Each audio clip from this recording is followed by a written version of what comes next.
This playthrough is rated T for teen. Greetings and salutations, viewers. Vauldemare back here with another episode of Star Wars: Knights of the Old Republic 2: The Sith Lords. In the last episode, we finally finished. Oh, excuse me. Finally finished Onderon, or at least as far as we could. Met the Jedi Master, said he'd meet us later, and the political forces decided to attack us as we left the planet. So we had to drop back on Draxus or whatever and take off to another place to find another Jedi Master until we can come back later. We were so close, but political troubles and upheavals take a bit of time to get back to working order before the Jedi Master can get a hold of us. So we'll have to try the last other planet to get to today. And but before we do that, we found the last part for the HK-47 unit, and now he's up and running again. The melodic voice. If only he would call us the two words that we want to hear, but not quite yet. We've just met him, so we've got to get ourselves acquainted with this HK droid, though we've never met him ourselves. If you remember the previous game or in another life, we've met this guy before. But anyway, let's ask him some questions and find out more about what he is. Let's see, when were you doing our storage hold? Any idea what happened to you? You look a lot like a series of droids that attacked me. Are you okay? Let's see. Are you okay? Answer. If by okay, you mean the loss of almost all my existing assassination protocols, then no, I am not okay. Furthermore, I seem to have no discretionary control over my vocabulator, causing me to reveal my true function as an assassin droid of unrivaled sophistication. Oh, so he doesn't have a, what's that when you can't, like, inhibition unit? It's just basically, yeah, he just told us he was an assassin droid. We're like, wait a minute. We don't want an assassinate droid here. We want an assassinate droid. Or assassin droid. Don't listen to my other self. He kind of, when he loses assassination protocols, it kind of reminds me of Metroid games and Mega Man games, where they always start off without all their stuff from their gear from the previous games for some reason. You know, I get it from a gameplay standpoint, from a story standpoint, it does make sense half the time. But anyway, let's see. You still have a series of droids that attacked me. Any idea what happened to you? You're an assassin droid? Recitation. Yes, as I said, I am an assassin droid. It is my primary function to burn holes through meat bags that you wish removed from the galaxy, Master. Oh, how I hate that term. Master or meat bag? Yes, he used the term meat bag. Yes. Actually, I tend to use that in my vernacular every once in a while. Because it's basically because of HK first that I'll call people meatbags. Or I don't use it as often, but I do use it. Mainly, I use it in D&D and stuff like that. But because this was kind of based off the D20 system. So, what meatbag? Answer: no, Master. I said it again. Because he called me Master and not Revan Master, or his previous. Oh, sorry, spoilers. We'll get used to it. I'm not sure I like the idea of having an assassin droid on board. Are you ready to serve me, droid? Yeah, we'll get used to it. I'm not sure I like the idea of having an assassin droid on board. Answer: well, I am not certain I like the idea of a master who feels reservations at having an assassination droid at their disposal. In fact, it brings with it a certain sense of dread that you may actually not use me to my full capabilities. Yeah, fortunately, unless you're like dark side, you never really get some of the best dialogue options from HK. Same with the first game when I played that. Like, even though I put him on my team, I never got the most responses out of him because I was too nice at the time. If you're dark side and you do like more of the more aggressive options, HK has a lot more interesting and funny lines. Especially when he... Oh, I mean, he had a few funny lines when you don't do anything, because then he talks about what you should do to people when you do that. But like I said, if you're dark side, you get a lot more dialogue from him just overall, because he just accepts what you do. At least that's what I've noticed anyway. You're not killing one unless in self-defense. Even then, I don't want. Yeah, I mean, I'm being light side, so. You're not killing anyone unless in self-defense. Even then, I don't want you acting without my orders. Answer: yes, Master. HK-47 is ready to serve. Oh, well, that was easy. HK-47 has joined your party. His few remaining assassination protocols allows him to do more damage to opponents with blasters or rifles. Hooray! We get a new companion. HK-47. Oh, it's great to have you back, buddy. I meant your sarcastic attitude. One of the best written, or I don't know if best written, but one of the best droids in all of fiction, I think. I mean, yeah, I'm obviously overhyping it, but he's one of my favorites for sure. You know, along the lines of Marvin from Hitchhiker's Guide to the Galaxy in the book version of him, not so much the movie. I mean, Alan Rickman tried his best, but you can only do so much with what they give you in the movie. But anyway, let's talk to HK. Master, if you could indulge me for a moment, I must express some degree of irritation at your actions. Perhaps my anticipation of working with one who served at Malachor 5 was too high, but you are countering all those expectations. Oh, this is the alignment discussion that some characters will have if you too far either dark side or light side. In this case, I'm so far light side, so his reaction to my attitude on that. How is that? Forget I had some question I want to ask you. If I heard enough, I'm going. How is that? Statement. Well, all your behavior up to this point suggests either strong atonement or confirmation that the atrocities attributed to you during the war were in fact accidents. No. So I didn't do all these things on purpose. It's glad to know that I'm not a monster. Jesus, HK. No. That's okay. I'm not proud of what I did during the wars. I do not wish to discuss it. They weren't accidents. I didn't have a purpose and would do them again. Gladly. What do you want to know? Forget. Okay. Well, that's the more dark-sidey answer. So, I'm not proud of what I did during the wars, and I do not wish to discuss it. As far as I know, I don't think you can change. Like a lot of the other characters, you can get like, you know, influence with them, and it changes their like alignment. But as far as I know, HK alignment can't be switched to good or anything like that. That would be kind of dumb to do that anyway. But I think he's one of the few characters who can't do that too. So which is good in my opinion. But I'm not proud of what I did during the wars, and I do not wish to discuss it. Statement. I suspected as much, Master. There are few who would discuss such things with an assassination droid, and that is perfectly understandable. I mean, what use is there for communication in a galaxy such as ours? Understanding might be achieved, or sympathies might be gained by such callous acts. You are right to remain silent about your past. I have seen the damage that repressing such things brings, and it is far preferable to share such traumas. What, you want me to talk about that? You're acting like a therapist for a second, and I think you've got some other motive, dude. Are you trying to provoke me? And why did you ask me about the Mandalorian Wars? Forget the question. Are you trying to provoke me? Answer. Why, no, Master. I have no intention of attacking you or enacting assassination protocols.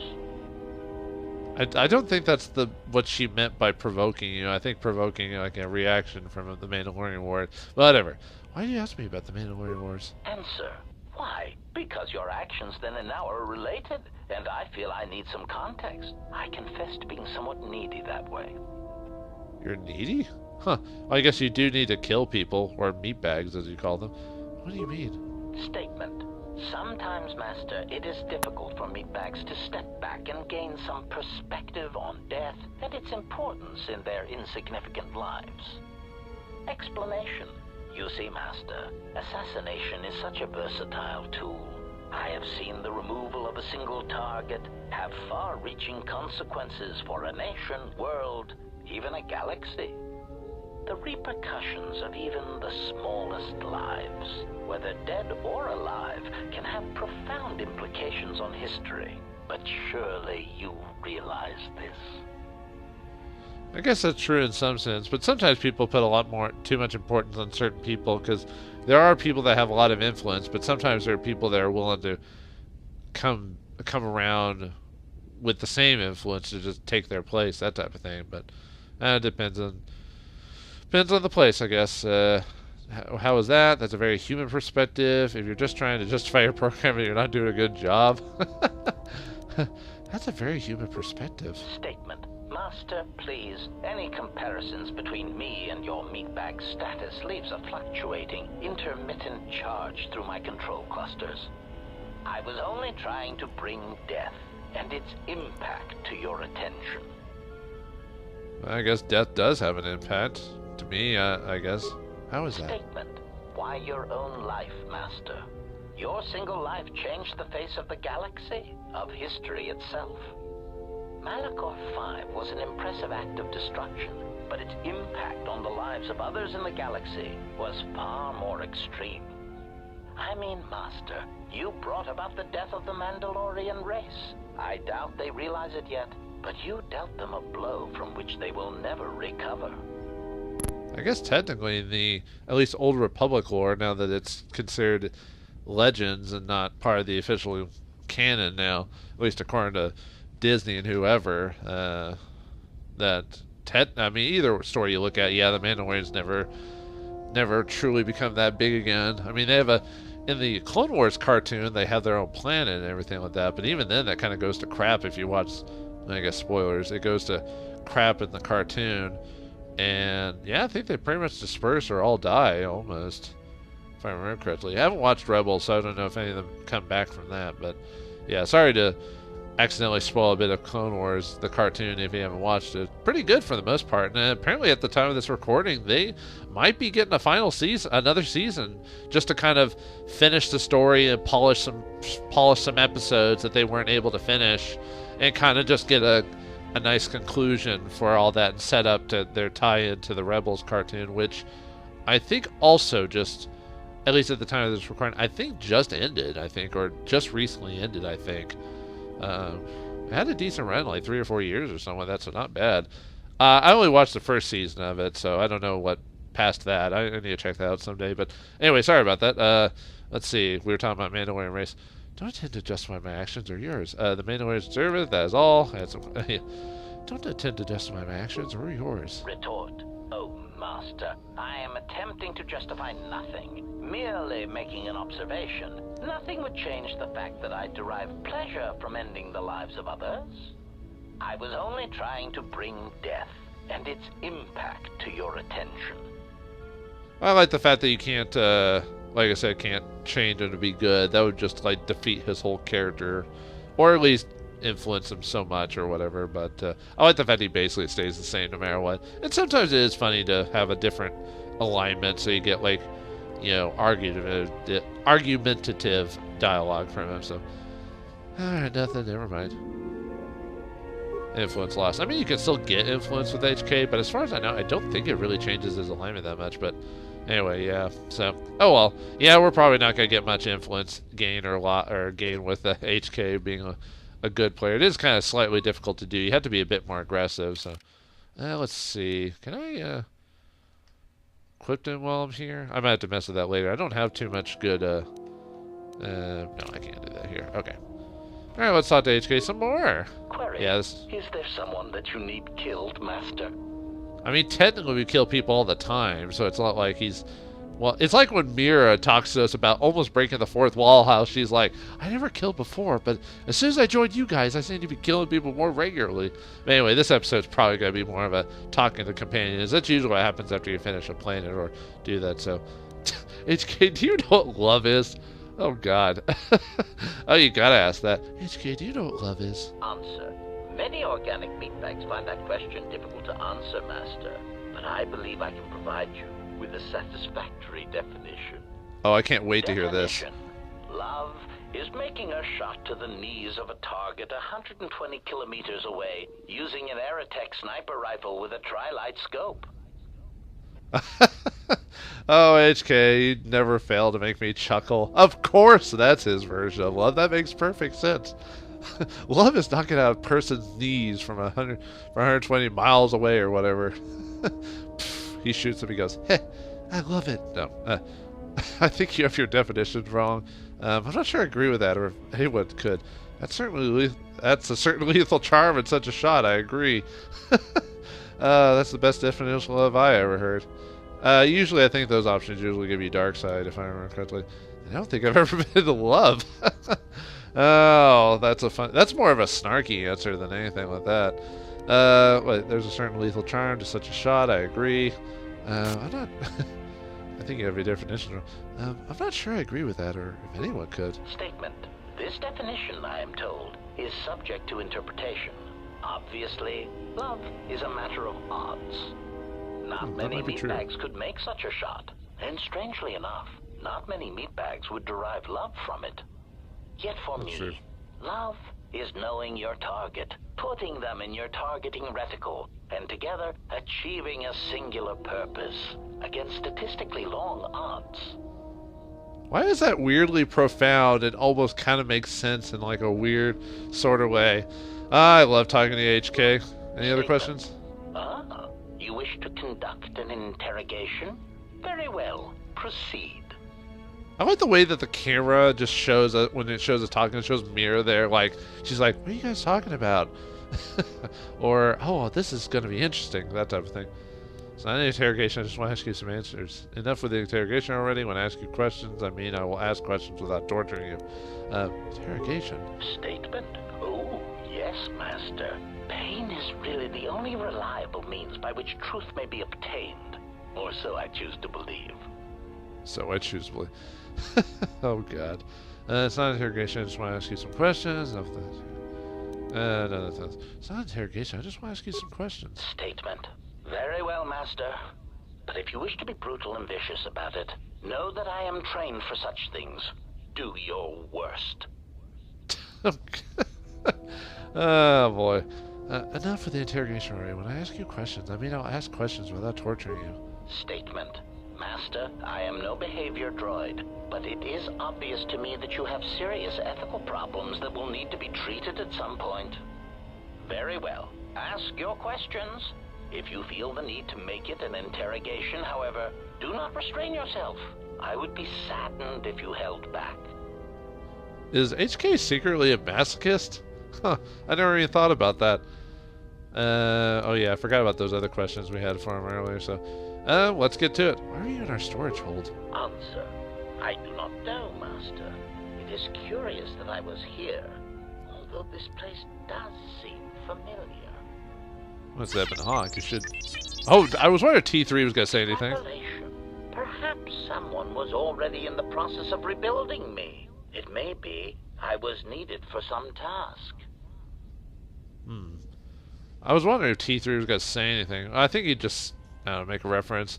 I think in the first game, if you put HK and T3 in your group, they actually have a few conversations with each other because HK basically translates for T3 sometimes, I think, or certain responses. But I've almost never done a HK and T3 party before in either game because, I mean, T3 is not much of a combatant. Although the game isn't really that hard, you could I mean, HK. And sad thing about the HK in the first game is HK is not really a well-built, from a mid-max standpoint, HK is definitely not a super heavy-duty hitter because of his stats kind of, and levels don't work well, at least when you first get him or anything like that. But anyway, yeah, so apparently someone must have been putting it back together. It's just missing a few pieces, so I wonder why, well, we don't know this, but I wonder why Revan just left his ass here, so. Statement. More questions. Wonderful. Was that sarcasm? Was it? How'd you get scared all over the galaxy? Theory. Well, Master, I believe I was shot repeatedly. Once reduced to my component parts, I suspect pieces of me were sold across the galaxy. Statement. I am an extremely valuable piece of equipment after all, Master. My parts were no doubt costly to obtain, and their new owners hesitant to part with them. No, they were mostly pretty cheap, and I think I got a couple of them for free. I don't know if I call it something of a pain, but yeah, alright. It was something of a pain, yes. I would be most distressed if you were to shoot me, attack me, or dismember me in any way. I do not wish to repeat the experience. Well, we'll repeat that experience in, a version of it in the Old Republic MMO. Well, of course, it's not technically HK-47 you get. It's HK-51 or something like that, or 52. Something like that, but, yeah, we kind of have to do it again. Although, I kind of... doing it in the MMO was kind of entertaining, just because you basically have to go to, well, not raids, flashpoints, or go to certain planets and dig for him. The only problem with this, the digging mechanic was kind of... I wouldn't say wonky, it was hard to do, so sometimes you'd be in an area trying to dig for an HK part forever. That was a little annoying, but I kind of enjoyed the whole hunting to put it together. Statement. personally. Ah, more questions. One. And you can only do it after you beat the main storyline, or at least at the time, you had to beat the main storyline, so you had to have access to all these places to go back to. Yeah, I thought it was fun. It gave you a reason to play old content again, just to find it. Too bad most of the game in that MMO is kind of open space and not a whole lot of exploration. At least I think currently, last time I played, a lot of it got streamlined, which was kind of sad, but you kind of have to do that to try and gauge interest, but no. Well, anyway, see, we were asking that, right? Yeah. See what happens if I say I set back a few credits. Statement. There is no need to hide your embarrassment over the high price I commanded, Master. I will be worth every credit, despite my apparent memory damage, crippled assassination protocols, and the small amount of rust that decorates my frame. Regardless, please bear in mind that I am quite an asset, and that you would be well advised to take good care of me. Well, I mean, me the player wants to have him. Me the character probably doesn't because he's an assassination droid, but let's see. Yeah, we were asked about what love is. Let's see. Who was your previous master? Answer. Master, ironically enough, I seem to have developed a sudden bout of memory loss. I shall struggle to recall an answer to your question, but for now, it is sadly beyond my capabilities. Consolation. Besides, you are a fine master. Do not be worried about being rendered insignificant if I were to inadvertently compare to some silly old master I once possessed. I think it's similar, like in the last game, where if you didn't unlock HK's like memories from repairing him and stuff like that, the story would eventually explain what it is at some point without the benefits. In this case, because I'm being light side and doing light side choices, I probably won't be able to get the influence. I might not be able to show that extra content for it. Which, unfortunately, there is content for this game that got cut at like the last minute, which is, I think I said that at the beginning of the game, but it's called the HK Factory, where we, which I guess will pop up when we ask about the HK units. So I'll talk about that here in a second. So I'll talk to you about the other HK units. Statement. Yes, them. Very well. What did you wish to know? Do you know where those clothes are being created? Answer. Master, I do not know. The location of the factory churning out these copies eludes me. And I do not know where they would have obtained schematics of my design. They are built from my template. Of that I know for certain. Okay, now that we... Or, sorry, well, let me ask more. How do you know that? Answer. Because of my self-preservation program. My behavior core recognizes these templates as still being me, despite their individuality. I could no more shoot them than I could shoot myself. It is a frustrating situation that has been looping through my behavior core for some time. I need to know more about these clones of yours. Statement. Let's see. Why do you need me? Statement. Master, there are two reasons for this. One, the probability of them showing up around you is statistically high. If I travel with you, then my chances of encountering these clones is also high. The second reason is a little more complicated. You see, even though those clones are obviously cheap, artless imitations of me, well, they are still me. That is some interesting, like, metaphysical conversation to talk about. I don't know how I think about that, but we're not here to talk about that. What are you talking about? Answer. Somehow these droids are built from my schematics. This causes certain complications. That doesn't explain why you need me. Answer. Because of my self-preservation program, my behavior core recognizes these templates as still being me, despite their individuality. Oh, I think he's copying I could stuff. no more shoot them than I... Yeah, okay. He was just repeating himself. Do you know why they are hunting me? Answer. Well, Master, it seems you have become a popular individual in the galaxy. This is somewhat surprising to me, since this dissemination of information could not have been caused by your actions alone. Yeah, all this stuff happened not by me, but people just chasing after me, and people decide to do crazy crap around me for some reason. What do you mean? Statement. Master, there is mention of you specifically in the core word databases, even in public terminals on Coruscant. Observation.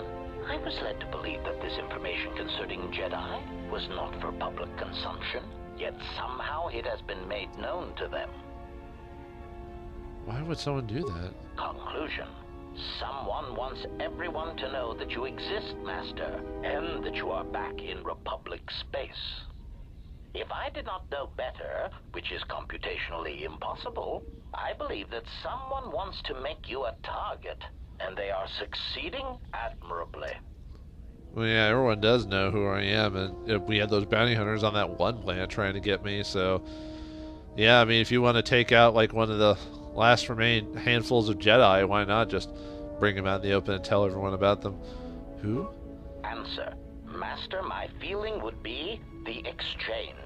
But that doesn't seem to be enough to answer the question, however. Rhetorical. Why wouldn't they have simply kept the information to themselves? Such an answer does not address the central question.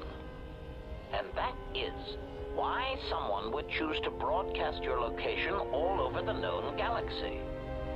Theory. My suspicion is that someone is using you as bait for a larger target, who is unknown at this time. Yeah, he mentions the exchange, which GoTo is a part of that, but he wanted to find us because he wanted us to bring balance to the galaxy one way or the other, whether it be Sith control or Republic controlled, so things would calm down for a bit. But yeah, he mentions possibly another target, which could be Visas Mara's master, perhaps, or someone similar to that. But State. all right. Why are they masquerading as protocol droids? Answer. Master, as part of my original programming, I am able to communicate in over 600 languages. This usually amounted to short verbal warnings when killing non-basic speaking targets, which gave me some small measure of satisfaction. Well, small measure, huh? Not a big measure? See, basically can function as a protocol droid. Yeah, he does. Actually, in the original game, he does. He will translate for people. I mean, you're supposed to get him to, if you want weirdly enough, if you want the good ending to the Tatooine, like with the Sand People, you have to bring HK with you. So, kind of funny, huh? That you have to bring the heavy dark side influenced HK-47 to get the light side points. It's kind of funny. Computer, so a good portion of your programming was adapted from protocol subroutines? Answer. Yes. I believe my original master needed this functionality in order to recover information from various indigenous tribes across the galaxy, but I know little else than that. Suffice to say that translation capability allowed these copies of myself to assume the role of protocol and translation droids in much of known space. That is, of course, not their primary function. And while they are attempting to pass themselves off as translation droids, their primary functionality keeps rising to the forefront. So it's becoming that's why they eventually do kill a lot of their masters, or like the HK droid in the prologue story of the game, where he basically causes everyone to basically betray each other and hacks all the systems and kills all the miners, which was messed up as it is. He was still a protocol droid at the very beginning of it. What do you mean? Recitation. For example, on Praven Prime, the simple transferring of Elzing syntax for friendship changes its meaning and implies that one's broodmate was actually impregnated by their own host. If that was spoken aloud, then it would explain much. Is that what happened? Confirmation. Oh, truly, you can imagine the results. Statement. This comment, of course, caused a civil war between the Guvandi Collective and Elzing that still persists to the current date. So wait, basically did they just put in like an adult joke in there, like a mother? I'm just wondering, do you have any of these incidents have any wider repercussions? Answer. Yes, Master. Such incidents often spread outwards from their point of origin, much like an echo. Why did you say that just now? Query. What do you mean, Master? The echo. Why did you say that? Answer. It is something I heard a previous master say before, I believe. but I cannot recall the context. Still, somehow it seemed applicable to this situation. Odd. What repercussions did Praven Prime have? Answer. In the case of Praven Prime, the Civil War actually forced the Republic to back out of Guvandi's space and let their world fall from Republic control. As I understand it, that would be best. Keeping such a world would have been a token gesture of control. As an added burden, the resources needed to invest in diplomatic and trade relations would have far outweighed what would have been required. Besides, Master, quite frankly, the Guvandi and Elzing needed a good war. They were races that relied more on words than actions, and a good brisk killing woke them from their torpid state. Also, the result of the war will be that the drastically reduced Elzing population will eventually need to call upon the Republic for emergency relief. So basically, having a good old-fashioned spat with your neighbor will cause the Republic to come swooping in as saviors to help them out. So doing bad gets some good results, at least in their minds anyway. And that's a good thing? Answer. The Republic stands to gain. The Republic will be able to supply such emergency relief at a fraction of the cost to the now reduced population. Of course, such aid would only come 4 or 5 years after the war was started. One would have to be patient and let death and destruction run its course. Oh boy, you have a messed up thing about things, HK, but that's why I love you. Let's take a break from talking to HK. Maybe ask him a few more questions, see if any of the other companions have any more dialogue, and perhaps go on to the next planet. But we'll find out what happens next time on the next episode of Star Wars Knights of the Old Republic 2: The Sith Lords. Thanks for watching, hope you enjoyed, and I'll see you next time. And may the Force be with you.